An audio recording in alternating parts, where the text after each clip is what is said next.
Once upon a time there was a boy.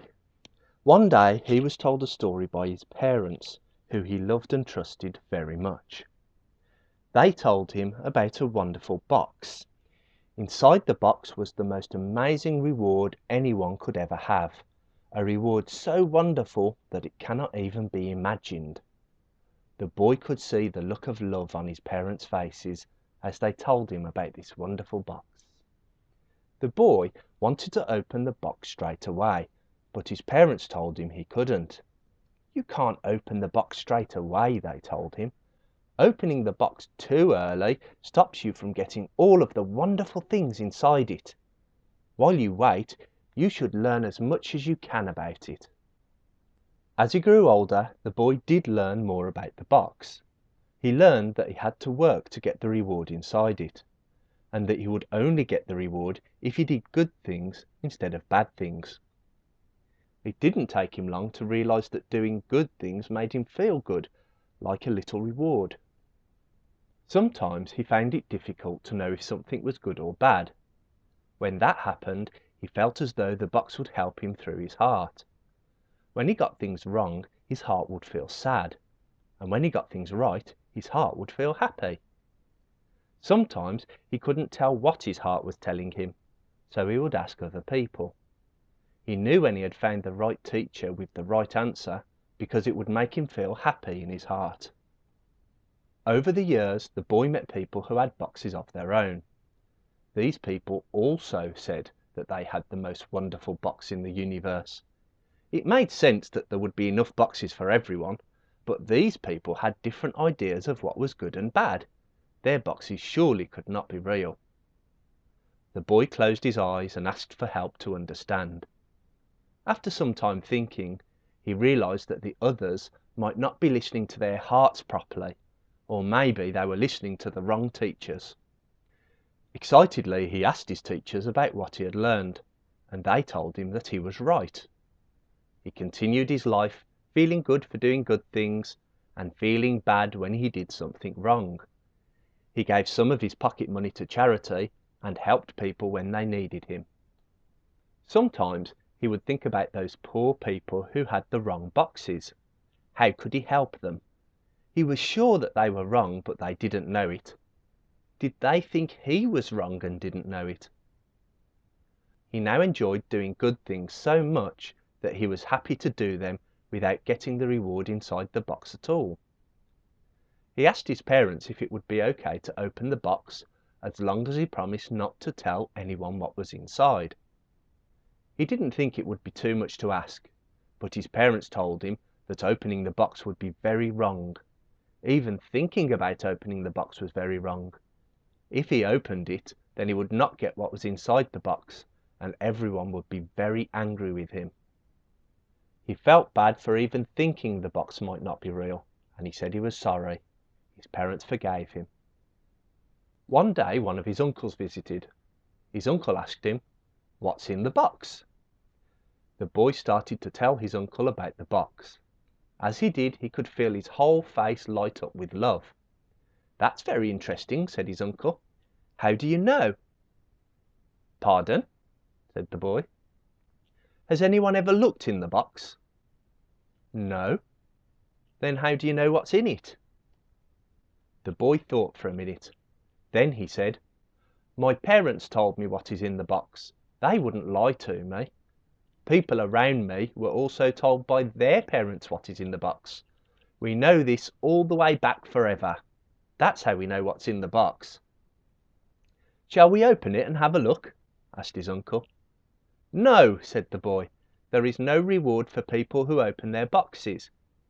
"Knowing the truth is enough for me," said his uncle.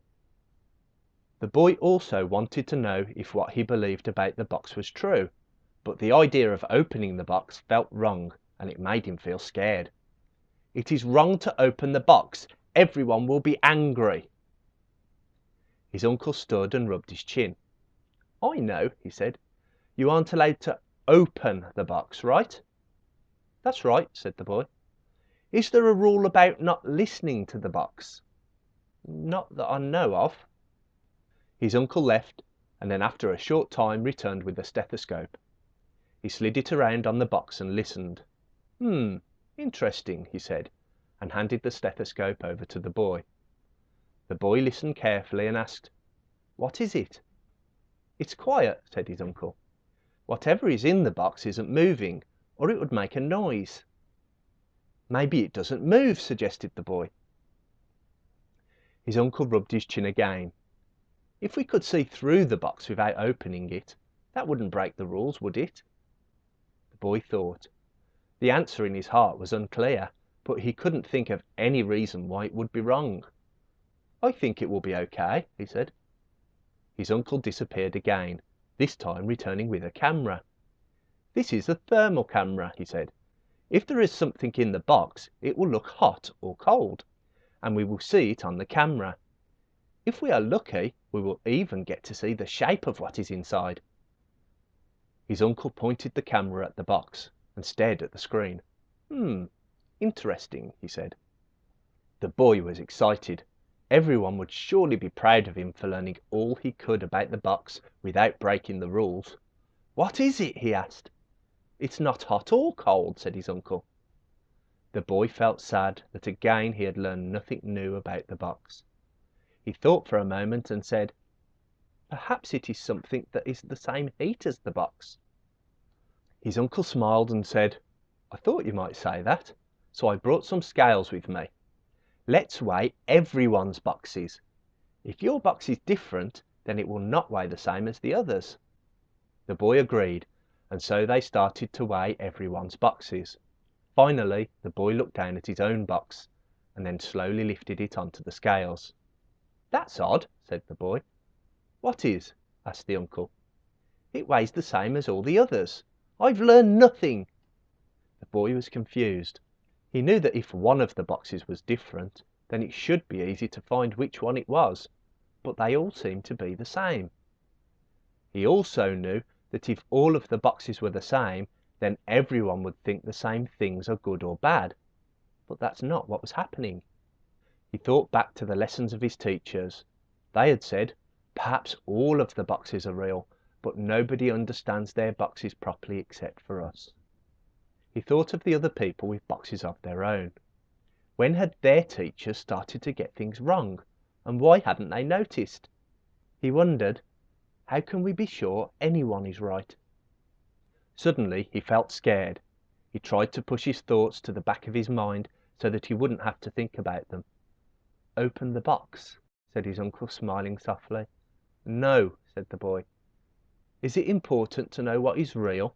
asked his uncle. "Yes." "Why do people feel different things are good or bad? Why should anyone be angry with you for wanting to check if things are real?" asked his uncle. "Think for yourself.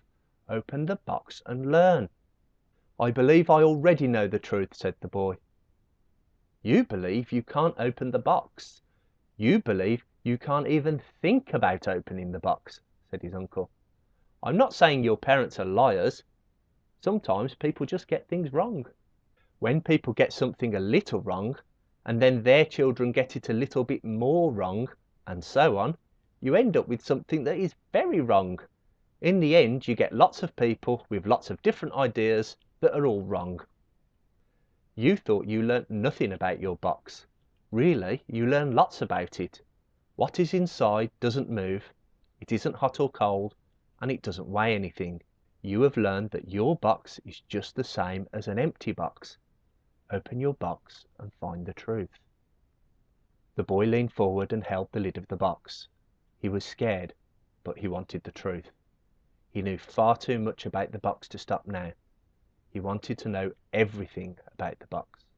He slowly peeled open the lid and looked inside. And there was nothing. The boy waited for something awful to happen, but nothing did. Had he wasted his life believing there was a reward in an empty box? What would he do now? Was there anything to do in life other than working hard to earn his reward? His life felt as empty as the box. Then he remembered the little lost girl he had once found in the park. She had been so afraid and was crying. He remembered how happy her mother was when he took her back. He remembered how good it felt, Helping them already felt like a reward. He was still glad he had done it. He thought of the orphans in poor countries who he sends his pocket money to. There are so many children in poor countries. Was there any reason to help only a few of them? He still wanted to help them. In his heart he felt it was the right thing to do. But why? "Shall I tell you the truth?" asked his uncle. "What is it?" asked the boy. "The truth is that you are a lovely and kind boy. You help people because they needed someone to help them, not because you wanted a reward. The truth is that there was only ever you, with your full heart and an empty box." To whom it may concern. When you open your box, you prove yourself worthy of receiving the truth.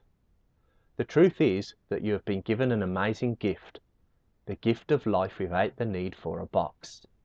You are free to give to charity for the benefit of those you help, rather than because you think you will be rewarded. You are free to refrain from evil because you are a good person, rather than because you are scared of punishment. And you are free to entertain any idea without the fear that someone or something is listening to your every thought. Your body is a unique configuration of atoms borrowed from the universe for a very short time. One day those atoms will be returned so that others may exist after you. Do not waste this brief opportunity following boxes of empty promises. Explore your amazing life. Open your box.